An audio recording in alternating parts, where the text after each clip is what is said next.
कहाँ से आए हो? मथुरा से आया हूँ। क्यों आए हो? बोले कृष्ण ने भेजा है। जैसे ही ब्रजवासियों ने सुना कि कृष्ण ने भेजा है, सारे ब्रजवासी रोने लगे, सारे ब्रजवासी रोने लगे। अरे कन्हैया, इतने दिन बाद तुझे हम सबकी याद आई, और जब याद आई तो तू नहीं आ सका, अपने मित्र को भेज दिया, कैसा निष्ठुर है तू। उद्धव जी ने पूछा कि भैया हमें बस इतना बता दो कि ये यशोदा मैया कहाँ रहती है, हमें उसके घर जाना ना। ब्रजवासियों ने कहा, जिस दिन कन्हैया छोड़कर गया है माँ यशोदा को, उस दिन से तो माँ यशोदा के घर का पता बहुत आसान हो गया है। आसान? हाँ। बोलिए जो जल की धार आ रही है ना, बस किनारे किनारे चले जाओ, जिस घर से ये जल की धार निकल रही है बस वही घर यशोदा का। सारे ब्रजवासी रोने लगे, अपने कृष्ण को याद करने लगे, कृष्ण का स्मरण करने लगे। सारे ब्रजवासी कृष्ण की चर्चा करने लगे, उस पल को याद करने लगे जब वो उनके साथ थे। उद्धव जी आगे बढ़ते हैं, एक घर पर पहुंचते हैं। उस घर पर एक पागल सी महिला थी। वो महिला हाथ में कपड़ा लेती और फिर कहती, लाला सो जा, कब से जाग रहा है, सो जा सो जा, सुलाती। फिर थोड़ी देर बाद कहती, कितना सोएगा, अरे सुबह हो गई, उठ, तुझे दूध नहीं पीना, तुझे माखन नहीं खाना, उठ। उद्धव जी ने दरवाजे पर खड़े होकर आवाज लगाई, घर में है कोई? यशोदा ने कहा, भाई जरा धीरे बोलो, मेरा लाला सो रहा है, अभी जाग जाएगा, जरा आहिस्ता बोल।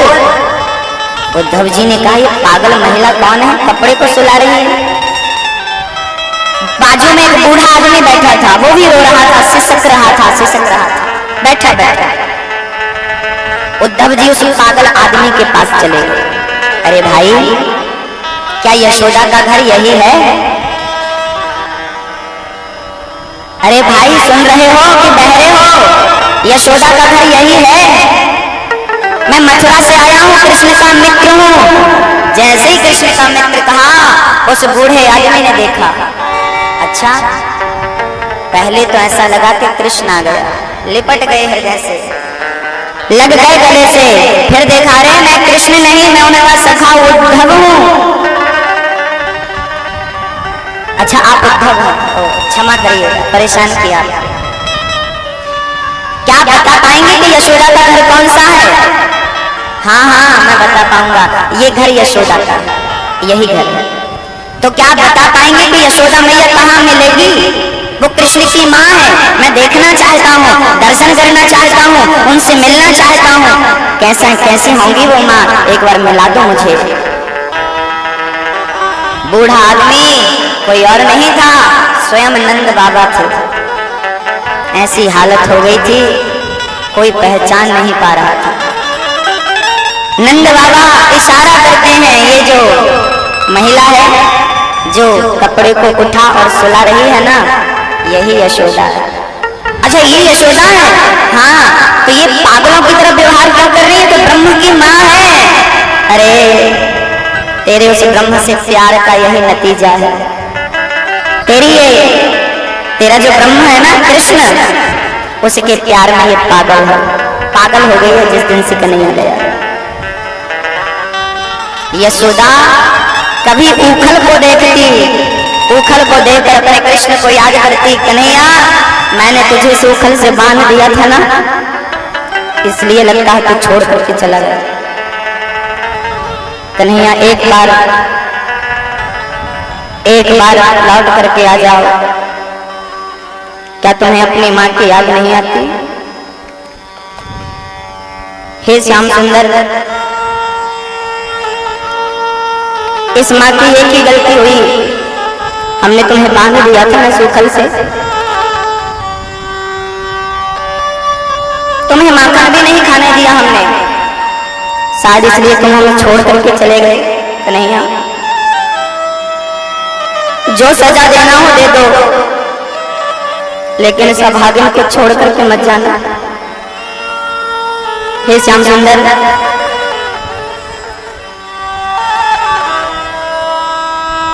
ऐसी बातें करती मां यशोदा जैसे साक्षात भगवान श्री कृष्ण से बात कर रही हो। थोड़ी देर में फिर स्मरण करने लगती, कन्हैया जो सजा देना चाहे दे दे। अपनी सभागुण मां को एक बार आकर के अपने हृदय से लगा ले, कन्हैया मैं तेरे बिन जी ना पाऊंगी। उसी समय उद्धव जी ने दस्तक दे दी। उद्धव जी कहते हैं मां मैं मथुरा से आया हूं। जैसे ही मथुरा से आया हूं मां यशोदा ने सुना, देखने लगी आंख उठाकर, देखा हूबहू कृष्ण जैसा नजर आया। हृदय से लगा लिया, तूने मेरी प्रार्थना सुन ली, तूने मेरी विनती सुन ली, आ गया ना तू। अरे मैं कृष्ण नहीं हूं मां, मैं उद्धव हूं, मैं उद्धव हूं। अरे तू उद्धव है? हाँ। बोल क्यों आया है तू? कैसा है मेरा कृष्ण? कभी उसे याद आती है अपनी समाधि की नहीं? कभी याद करता है कि नहीं? माँ बहुत याद करते हैं वो आपको, बहुत याद करते हैं वो। जब देखो आपको याद करते रहते हैं, दिन भर आपका नाम लेते रहते हैं, आपको आपकी बातें करते रहते हैं। अच्छा उद्धव, कहीं तू मुझे धीरज तो नहीं दिला रहा? यदि याद आती होती तो कभी तो आता ना अपनी माँ से मिलने। इसलिए तो उन्होंने मुझे भेजा है माँ, आप रोइए मत। वो भगवान है माँ, उसके लिए क्या रोना, वो सर्वत्र है।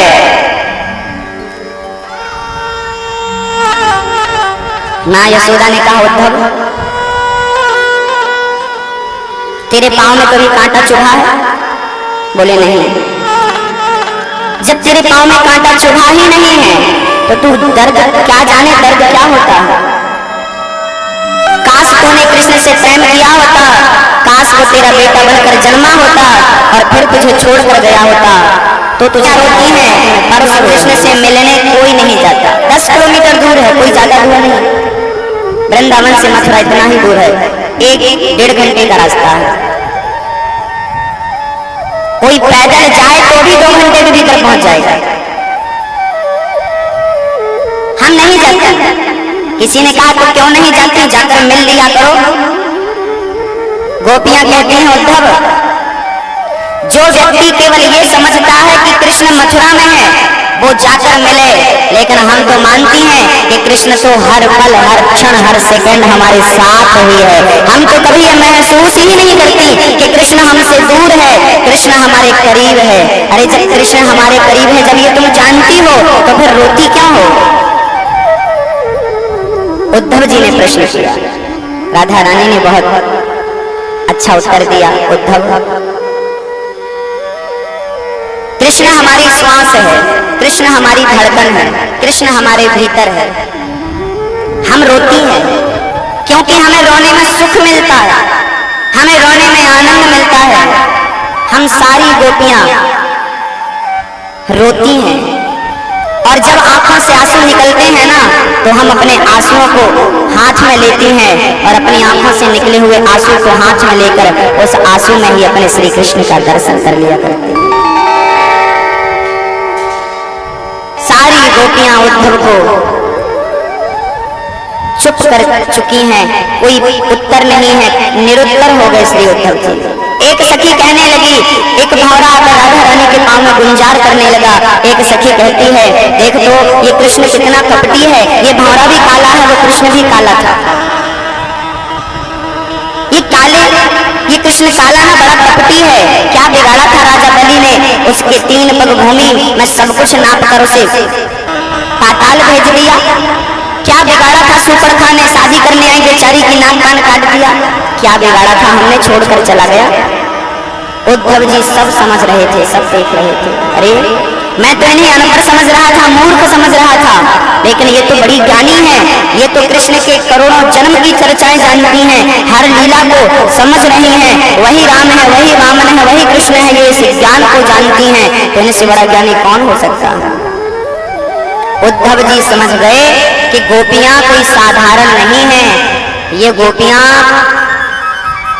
ज्ञानी से ज्ञानी, प्रेम तो इतना अधिक है कि इनसे अधिक प्रेम इस सृष्टि में आज तक किसी ने नहीं किया भगवान से। इतना प्रेम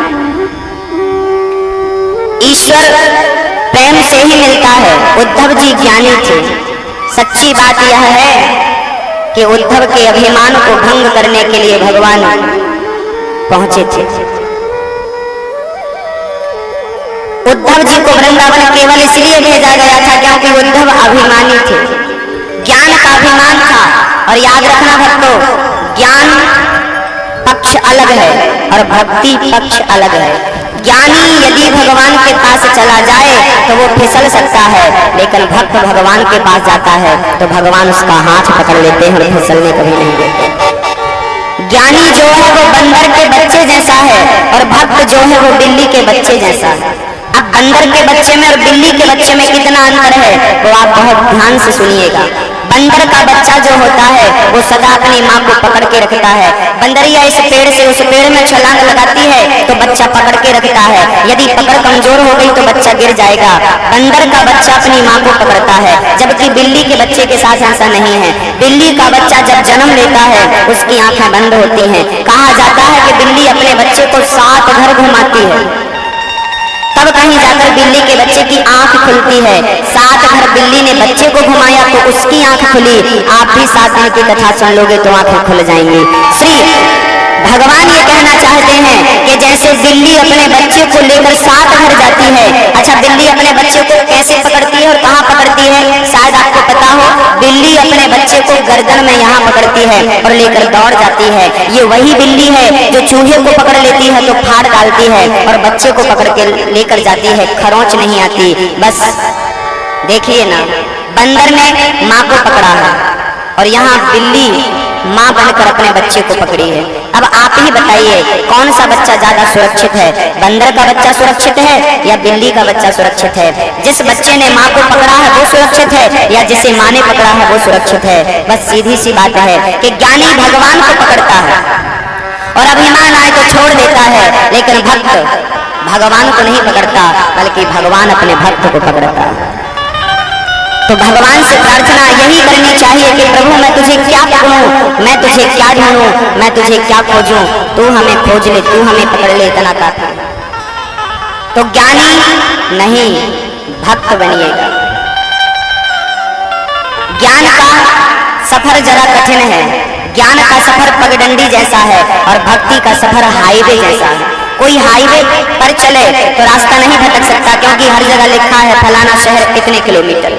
और पगडंडी कोई शॉर्टकट से निकलना चाहे तो शॉर्टकट से जल्दी तो पहुंच जाएगा, लेकिन वहां रास्ता भटकने के बहुत सारे चांस हैं। तो ज्ञान मार्ग भगवान तक पहुंचता तो है, पर कोई भटक जाए तो कई जन्म लग जाते हैं, जबकि भक्ति मार्ग हाईवे है। सीधा भगवान के चरणों में मन लगाओ और नित्य भगवान से प्रेम दिनों दिन बढ़ाओ। अपने आप परमात्मा आपको खोजता खोजता आपको स्वयं प्राप्त हो जाएगा, बिना कुछ किए। केवल प्रेम करना है गोपियों की तरह। राधा रानी सारी गोपियां रो रही हैं और रोते रोते सदा गोपियों के साथ रहता हूँ मैं। भगवान सदा अपनी गोपियों के साथ रहते हैं, एक पल के लिए अलग नहीं। गोपियों के बीच में उद्धव को क्यों भेजा? बोले उद्धव को अभिमान आ गया था, उनके अभिमान को भंग करने के लिए भगवान ने प्रेम की नगरी में भेजा है।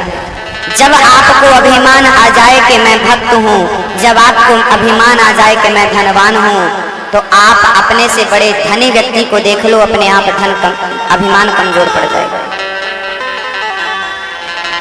आप बहुत बड़ी भक्ति का अभिमान करते हैं, मैं बड़ा भक्त हूँ या मैं बड़ी भक्त हूँ, तो आप अपने से श्रेष्ठ भक्त को देख लें तो आपका वो अभिमान खत्म हो जाएगा।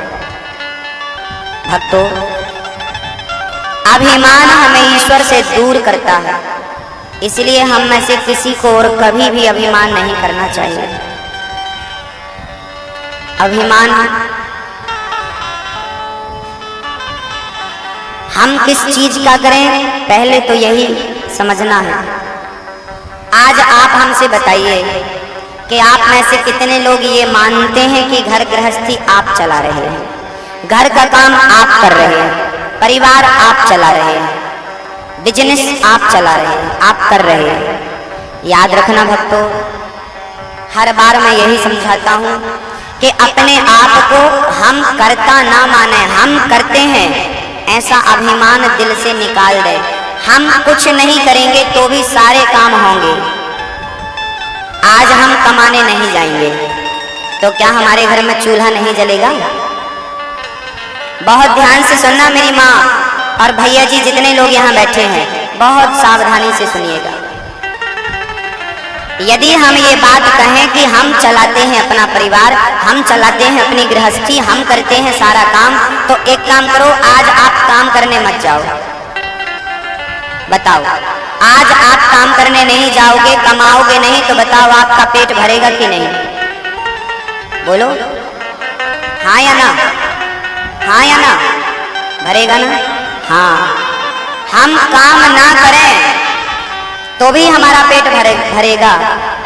सीधी सी बात यह है कि हमारे पैसे से हमारा पेट नहीं भरता, ये निकेन प्रकार से भगवान हमारी रक्षा करता है, हमारा पेट वही भरता है। अजगर करे न चाकरी, पंछी करे न काम, दास मलूका कह गए सबके दाता राम।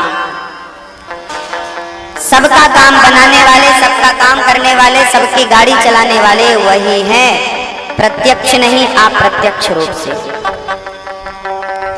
हाँ,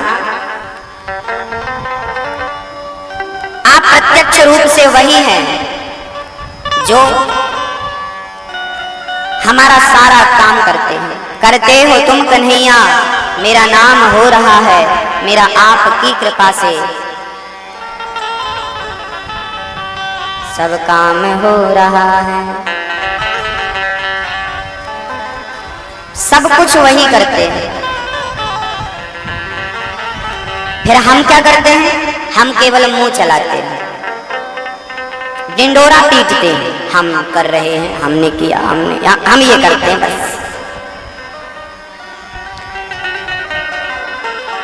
एक बार क्या हुआ, एक किसान अपनी बैलगाड़ी, अपना छकड़ा लेकर आ रहा था। उस छकड़े के नीचे नीचे ने उसका एक कुत्ता चल रहा था। गाड़ी बैलों के कंधों पर थी, गाड़ी बैल चला रहे थे, नीचे नीचे कुत्ता चल रहा था। सामने से एक गधा निकला। गधे से कुत्ते ने कहा, गधे भाई कैसे हो? गधा बोला एकदम ठीक है, आप सुनाओ कैसे हो? कुत्ता बोला आजकल हम थोड़ा बिजी हैं, मालिक ने ये पूरी गाड़ी हमारे कंधे पर रख दी है, आजकल पूरी गाड़ी हम चला रहे हैं, ये गाड़ी हमें खींचनी पड़ती है, बड़ी मेहनत होती है।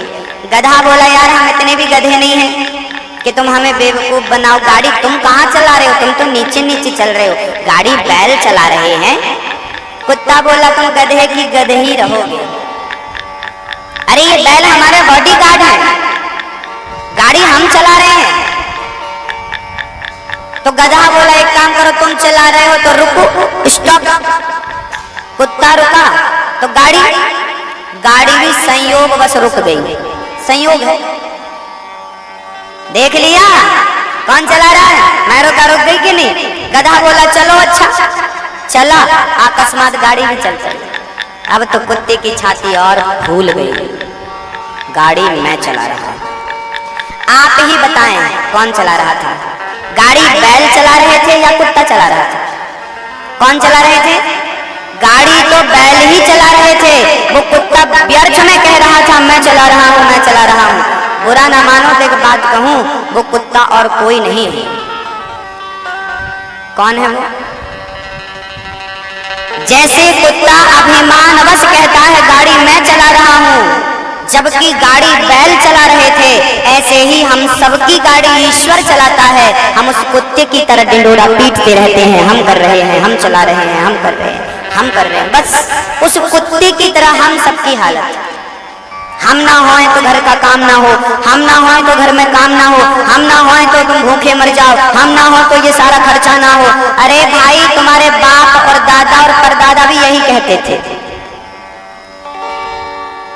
कि हम चला रहे हैं।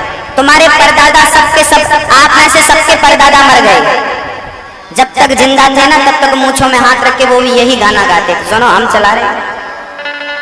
4-4 बेटियों का हमने ब्याह किया, 2-2 बहनों का ब्याह हमने किया, वो भी अपनी मूंछों में हाथ रख के यही दावा करते थे, चले गए। आज उनके बाद भी आपके घर में बहन और बेटियां हैं, क्या कुंवारी बैठी हैं उनके भरोसे? बोलो, बैठी हैं कुंवारी? सबका काम हो रहा है ना, सबकी गाड़ी चल रही है ना। जिस बाप की एक बेटी है उसका भी ब्याह होता है, जिस बाप की 7 बेटियां हैं और उसके घर का काम धाम नहीं है, फिर भी भगवान उसका पूरा करता है।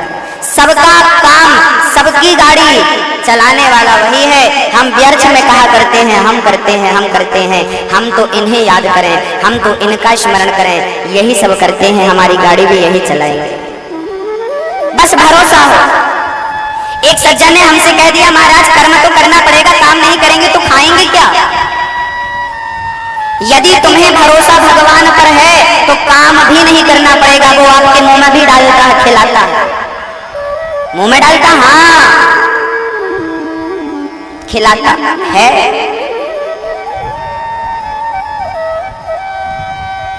गीता में एक श्लोक है, ये यथा माम प्रपद्यन्ते तांस तथैव भजाम्यहम्। इस लाइन का अर्थ है, भगवान कहते हैं मेरे होते हुए तू चिंता ना कर,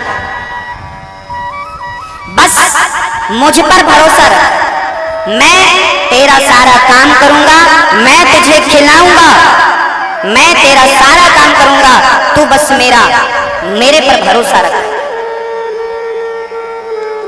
एक भक्त ने जिद पकड़ ली, ये कैसे हो सकता है? थाली सामने रखी है, थाली सामने रखी है, उसमें रोटी रखी है, तो खाना तो हमको ही पड़ेगा, क्या भगवान आएगा खिलाने? हाँ, यदि तुम जिद पकड़ लो ना तो वो आएगा। एक भक्त ने जिद पकड़ ली, आज मैं खाऊंगा ही नहीं, देखता हूँ कैसे आता है। ये बात कितनी सच्चाई सच है, मैं देख लेता हूँ। एक मलूक नाम के संत थे, उन्होंने आज जिद कर ली कि मैं खाऊंगा ही नहीं। लो भैया, दिन भर से कुछ नहीं खाए, एक पेड़ पर जंगल में गए, बोले यहाँ रहेंगे, सब पीछा करते रहेंगे, खा लो खा लो खा लो खा लो। जंगल चले गए, जंगल में जाकर एक पेड़ के ऊपर चढ़ गए। शाम को वहां पर एक बूढ़ी माँ गैया चराने आई, साथ में अचार और रोटी लेकर आई। संयोग देखिए कि वो पेड़ के नीचे रोटी अचार भूल करके चली गई। रात को 11 बजे वहां से गांव में चोरी करके कुछ चोर वहां पेड़ के नीचे आकर बैठे और अपने चोरी का बंटवारा करने लगे। एक चोर बोला बड़ी भूख लगी है, तो दूसरे चोर ने देखा कि सामने पोटरी पड़ी है, खोलकर देखा तो रोटी और बढ़िया से अचार था। किसी ने कहा बढ़िया है, तो चलो खाते हैं। एक चोर बोला ना, किसी की साजिश हो सकती है, जहर मिला के रखा होगा हमें पकड़ने के लिए। किसी ने कहा हाँ, किसी ने हमें पकड़ने के लिए रोटी में जहर मिलाया ताकि हम खाएं और मर जाएं या बेहोश हो जाएं, वो हमें पकड़ ले। कोई तो होगा। सारे चोरों ने वहां टॉर्च मारी, प्रकाश से देखा, कोई नजर नहीं आया। एक चोर ने ऊपर टॉर्च मारी तो मलूक जी पेड़ पर चढ़े थे। अच्छा, इसने ही रोटी रखी है, उतर उतर। मलूक जी बोले मैं नहीं उतरूंगा। चोर जबरदस्ती उतारते हैं और उतार कर कहते हैं चल रोटी खा। मैं नहीं खाऊंगा। अच्छा, तूने जहर मिला के रखा। चोरों ने मुंह खोला, खोल मुंह, अचार में रोटी लगाई और मुंह खोल डाल, एक रोटी पूरी खिलाई। चोरों ने कहा ये तो नहीं मरा। अच्छा, ऊपर की रोटी में इसने जहर नहीं मिलाया होगा, बीच की रोटी खिलाओ। बीच से रोटी निकाली, अचार लगाया, मुंह खोल। मलूक जी हाथ नहीं लगा रहे हैं, चोर जबरदस्ती खिला रहे हैं। 2 रोटी खिलाई। मलूक जी समझ गए कि आज मैंने कहा था कि देखो मैं नहीं खाऊंगा, भला भगवान खिलाते हैं कि नहीं। ये चोर नहीं, भगवान ही आज चोर के रूप में अपने भक्त का पेट भरने के लिए आया है। बस देखना होगा, उसे उस रूप में भी पहचानना होगा। चरणों में गिर पड़े मलूक जी, और जब यकीन से कहा कि आप चोर नहीं भगवान हैं, तो भक्तों जमाने के लिए वो चोर थे, लेकिन भक्त की भावना यदि चोर में भगवान है तो भक्त को दर्शन देने के लिए उस चोर के अंदर से भगवान को प्रकट होकर अपने भक्त को दर्शन देना। दर्शन देना पड़ा। ये यथा मां प्रपद्यन्ते तांस तथैव भजाम्यहम्, ये बात सत्य हो गई कि भगवान पर भरोसा है। अच्छा बताइए, आप कहते हैं करेंगे नहीं तो खाएंगे क्या? माँ के पेट में 9 महीने तक उल्टा आप लटके थे, तब कौन सा काम धंधा करने जाते थे? बताइए, कौन सा काम करते थे? कौन सी कमाई थी? कौन सी फैक्ट्री थी? पेट भरा के नहीं 9 महीने मरने दिया आपको भगवान ने? अरे 9 महीने तक जिस भगवान ने माँ के इतने से पेट में मरने नहीं दिया, वो यहाँ का भूखा मरने देगा? बस भरोसा हो, बस जरूरत है भरोसे, भरोसा हो और भक्ति हो। हम उलझ जाते हैं, इसलिए भगवान तक पहुंच नहीं पाते। वो खड़ा है, हमें पुकार रहा, आ जा, वो बुला रहा है, लेकिन हम मूर्ख हैं, हम जाते ही नहीं। एक छोटी सी बात आप बहुत ध्यान से सुनिएगा और बहुत ध्यान से समझिएगा। एक राजा था, बहुत धर्मात्मा और बहुत बड़ा भक्त था। एक दिन उस राजा ने वो जंगल में एक मंदिर बनवाया था भगवान श्री कृष्ण का, घनघोर जंगल में। और राजा रोज सवेरे 4 बजे वहां जंगल चला जाता और 10 बजे तक भगवान के मंदिर में पूजा, आरती, ध्यान, धारणा सब कुछ, बहुत प्रेम करता भगवान से, एकांत में भजन करता भगवान का। एक दिन राजा जब भगवान कृष्ण की भक्ति कर रहे थे तो राजा की भक्ति से भगवान कृष्ण प्रकट हो गए।